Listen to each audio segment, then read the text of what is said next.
Ассаламу алейкум. Баршаңызға сәлем. Денсаулық ғажап кітаптар арнасына қош келдіңіздер. Бүгін сіздерге жыныстық мүше тамырларын қалай тазартуға болады, сол туралы айтатын боламыз. Көп адамдарда ерлер еркектік қасиетін 40 жастан кейін жоғалтады деген түсінік болады.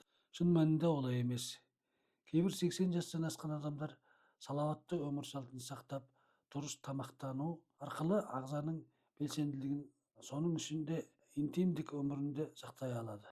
Бұл таңқаларлық жағдай емес, және бұл таңғажайып дәрілердің де құдіреті емес екенін білгеніміз дұрыс.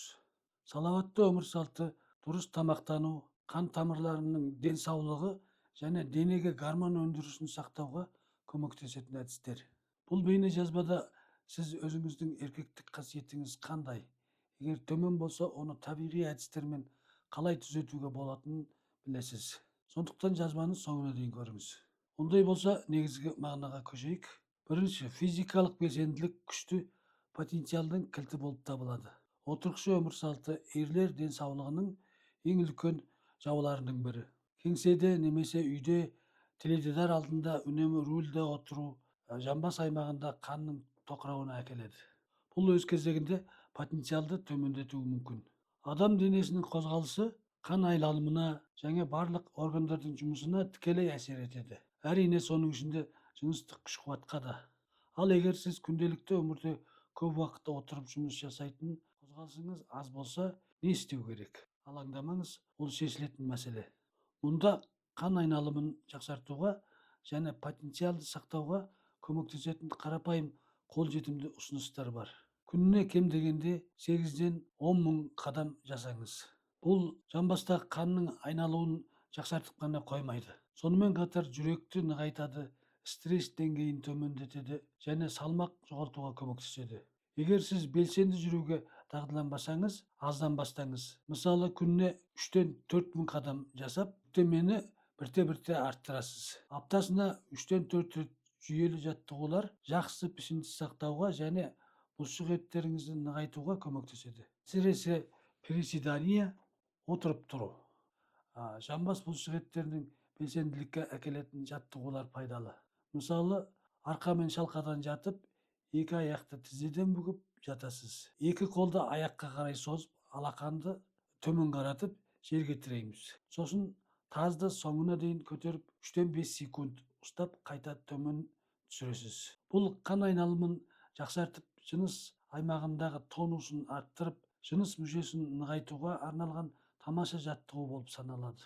Ерлерге арналған кегелье жаттығулары кез келген жаста көмектесетін қарапайым, бірақ тиімді жаттығу.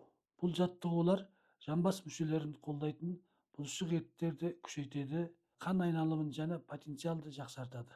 Ең қарапайым жаттығуды орындау үшін зәр ағынын тоқтату үшін қолданатын бұлшық еттерді қысып, босаңсытып көріңіз.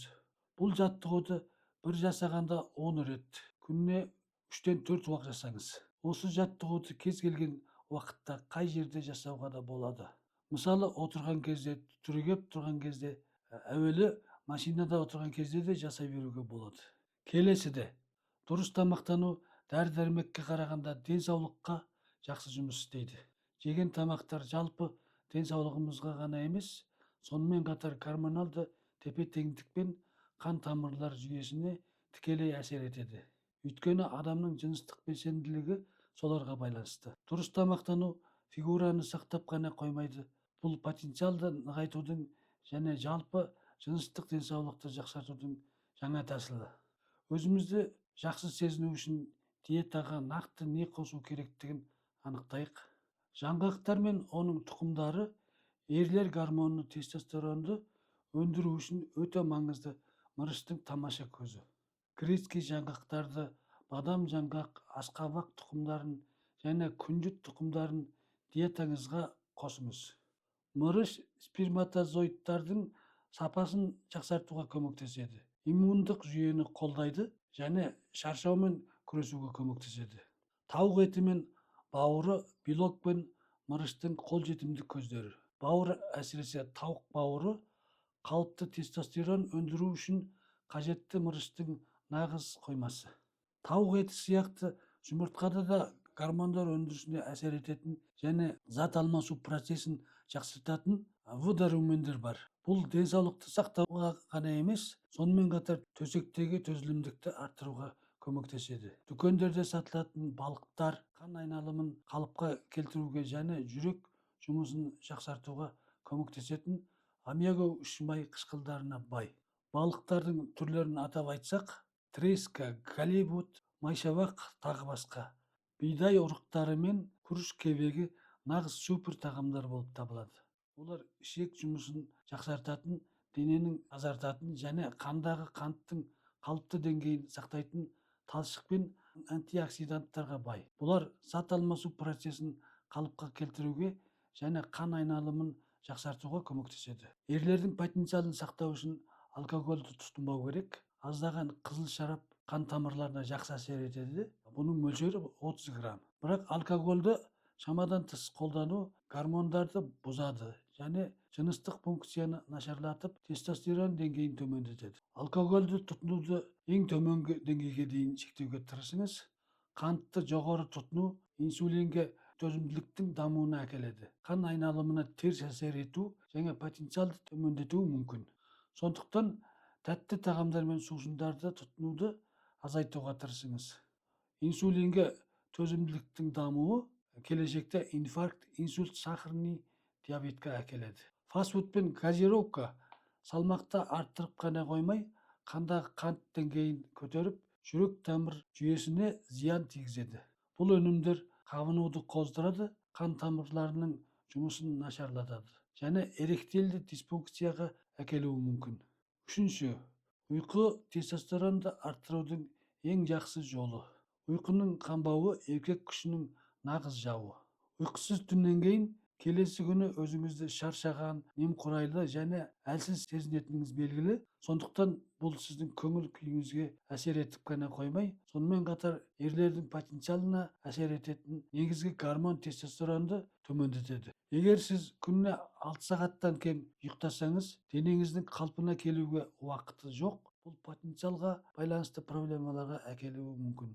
Ерлердің потенциалын сақтау үшін жеткілікті ұйқы уақыты 7-ден 9 сағатты құрайды. Дәл осындай уақытта дене күші қалпына келеді. Соның ішінде тестостерон қажетті мөлшерде өндіріледі. Сондықтан ұйқыға жеткілікті көңіл бөлуге тырысыңыз және түнгі демалыстың сапасын жақсарту үшін қарапайым ұсыныстарды орындаңыз. Ұйқы сапасын жақсарту және тестостеронды арттыру үшін сағат 23:00-ге дейін ұйықтаңыз. Дәл осы кезде гормон, соның ішінде тестостерон өндірісі ең жоғары болады. Егер сіз кем ұйықтасаңыз, гормоналды жүйе толық қуатта жұмыс істеуге уақыт таппайды. Бұл сіздің энергия деңгейіңізге және денсаулығыңызға кері әсер етуі мүмкін. Гаджеттерді ұйықтауға 1-2 сағат қалғанда өшіріңіз. Көк экран түсі биоритміңізді реттейтін ұйқы гормоны мелатониннің өндірісіне кері әсер етеді. Егер сіз ұйықтар алдында теледидар көруді немесе телефонды пайдалануды жалғастырсаңыз, бұл сіздің денеңіздің демалуға бейімделуіне кедергі келтіреді. Бұл уақытта кітап оқығаныңыз немесе тыныш музыка тыңдағаныңыз жақсы. Ұйықтар алдында бөлмені желдетіңіз. Таза ауа бөлмедегі көмірқышқыл газының деңгейін төмендетуге көмектеседі. Бұл терең және сапалы ұйқыға ықпал етеді. Сонымен қатар жатым бөлмені салқын ұстау маңызды. Ауа температурасы шамамен 18 градус Цельсий қолайлы болып саналады. Ұйықтар алдында ауыр тамақ жеуден аулақ болыңыз. Ауыр тағамдар және кешке ұйықтар алдында артық тамақтану ас қорыту процесін бұзады. Төртіншіде стресспен күресу. Созылмалы стресс көңіл күй мен шаршау ғана емес, сонымен қатар потенциалдың негізгі өлтірушісі болып табылады. Біз уайымдағанда немесе тұрақты күйзелісте болған кезде денемізде стресс гормоны кортизол бөлінеді. Ол жыныстық денсаулық пен күшке тікелей әсер ететін тестостерон өндірісін басады. Сонымен қатар стресс қан айналымын нашарлатады. Бұл дененің қалпына келу қабілетін және қалыпты жыныстық белсенділікті төмендетеді. Бірақ уайымдамаңыз. Стрессті жеңудің қарапайым болса да өте тиімді әдістері бар. Олар көңіл күйді жақсарту ғана емес, сонымен қатар потенциалды арттыруға да жақсы көмектеседі. Стрессті қалай төмендетуге болады? Тыныс алу жаттығулары. Босаңсудың ең жылдам және ең тиімді әдістерінің бірі мұрын арқылы бояу демалу. Тынысыңызды бірнеше секунд ұстаңыз. Содан кейін ауыз арқылы дем шығару 5-10 рет қайталаңыз. Таза ауада серуендеу, әсіресе парк, орманға серуендеу өте пайдалы. Жаяу жүру көңіл күйді жақсартады. Қан айналымын қалыпқа келтіріп, стрессті азайтады. Бар болғанда 20-30 минут жаяу жүргеннен кейін сіз тынышталып, жігерлі күлкімен жағымды қарым-қатынасты сезінесіз. Күлкі көңіл күйді жақсартып қана қоймай, тестостеронның деңгейін көтереді. Өзіңізге ұнайтын адамдармен араласып уақыт өткізіңіз, комедиялық фильм көріңіз, жақсы оқиғалармен бөлісіңіз. Қуаныш әкелетін хоббилар мен қызығушылықтар стресс азайтуға көмектеседі. Бұл оқу, сурет салу, гүл егу және музыка болуы мүмкін. Ең бастысы рахат сезіну. Келесісі салмақты бақылау. Артық майды кетіру керек. Әсіресе іш, қарын, бөксе маңайында жиналған майлар болса, денеде тестостеронды басатын әйел гормоны эстроген көбірек өндіріледі. Артық май ерлер гормондарының қалыпты жұмыс істеуіне кедергі келтіреді және потенциалға теріс әсер етеді. Сонымен қатар жыныс мүшелерінің қанмен қамтамасыз етілуін төмендетеді. Нәтижесінде потенциалды төмендетуіне әкеледі. Ағзадағы майды азайту үшін ең біріншіде өңделген тағамдарды тұтынуды азайтыңыз, табиғи тағамдарды тұтынуды көбейтіңіз. Көкөністер, дәнді дақылдар мен ақуыз тағамдары зат алмасуын жақсартуға көмектеседі. Екінші, кардио және күш жаттығулар майды тиімді жағады, майды ерітеді деген сөз. Және гормоналды жүйені ынталандырады. Жүгіру, жүру немесе жылдам жүру сияқты тұрақты физикалық белсенділік зат алмасуын жылдамдатуға және қан айналымын жақсартуға көмектеседі. Бұл потенциалға пайдалы әсер етеді. Үшіншіде, көбірек ақуыз, тауық етін, жұмыртқаны және бұршақ өнімдерін диетаға қосыңыз. Ақуыз бұлшық етті құруға көмектеседі және бұлшық ет массасы тестостерон өндірісіне ықпал етеді. Бұл өзі кезегінде жыныстық денсаулықты жақсартуға және ерлердің потенциалын нығайтуға көмектеседі және холестериннің жиналуынан арылуға көмектеседі. Қаныққан майларды тұтынуды азайту керек. Жануарлар майын өсімдік майымен ауыстыру керек. Мысалы, зәйтүн майы, авокадо. Жүйелі кардиожаттығулары, велосипед тебу және жүзу қан тамырларының жұмысын жақсартуға, жаман холестерин деңгейін төмендетуге және қан тамырларының қабырғаларындағы жиналған холестериндерден арылуға көмектеседі. Антиоксиданттар, көкөністер мен жидектер қан тамырларын зақымданудан қорғайды және қан айналымын жақсартуға көмектеседі. Бұл қалыпты потенциал үшін маңызды. Келесісі, жаман әдеттерден бас тартсаңыз, сіздің потенциал сізге рахмет айтатын болады. Темекі шегу өкпеге ғана зиян емес, сонымен бірге қан айналымының басты жауы. Никотин қан тамырларын тарылтып, қан ағымын нашарлатады және тестостерон деңгейін төмендетеді. Бұл потенциалға тікелей әсер етеді. Темекі шегуден бас тарту сіздің денсаулығыңызды жақсартуға ғана емес, сонымен бірге интимдік өмірдегі күшіңізді қалпына келтіруге көмектеседі. Әсіресе алкоголь көп мөлшерде гормондардың өндірісін басады, жыныстық белсенділікті төмендетеді және сыра құрамындағы фитоэстрогендерге байланысты денедегі әйел гормондарының деңгейін жоғарылатуы мүмкін. Бұл ер адамды потенциал жұмысына осал етеді. Алкогольді тұтынудағы дұрыс мөлшері денсаулық пен жақсы потенциалдың маңызды қадамы болып табылады. Статиндер немесе антидепрессанттар сияқты кейбір препараттарды бақылаусыз қабылдау жыныстық денсаулыққа теріс әсер етеді. Егер сіз дәрі қабылдауды бастағаннан кейін потенциалдың нашарлауын байқасаңыз, балама табу немесе дозаны түзету үшін дәрігермен кеңесуді ұмытпаңыз.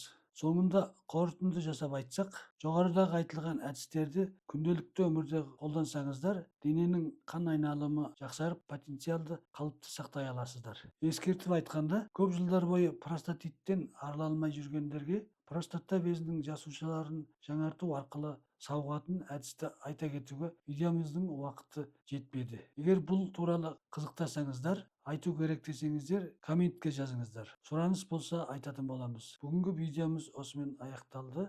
Арнаға тіркеліп, видео ұнаса лайк басып, комментарий жазыңыздар. Достарыңызға таратыңыздар. Келесі видеоға дейін сау болыңыздар.